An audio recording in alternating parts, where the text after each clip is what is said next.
Hello বন্ধুরা, তোমরা সবাই কেমন আছো? আজকে আমি রান্না করছি, দেখো, খাসির মাংস। তো মাংসটা ধুয়ে ভালো করে বেছে নিয়েছি, এবার এদিকে সব কেটে নিয়েছি। তো মন চাচ্ছে আজকে মাংসটা ভালো করে মশলা দিয়ে মেখে রান্না করব।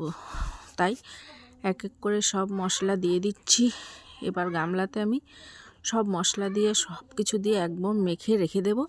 তারপর ওদিকে কড়াইতে আলু ভাজা বসিয়েছি।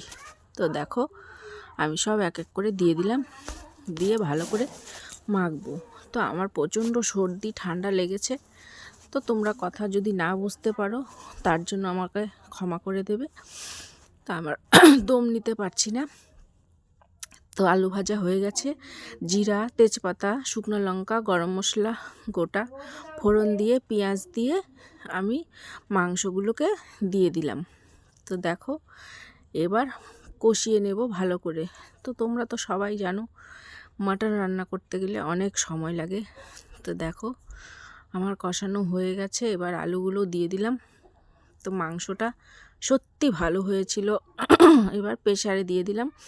তো প্রেসারে দেওয়ার পরে আমি আবার নামিয়ে নিলাম। তো দেখো, হয়ে গেল কমপ্লিট। টাটা।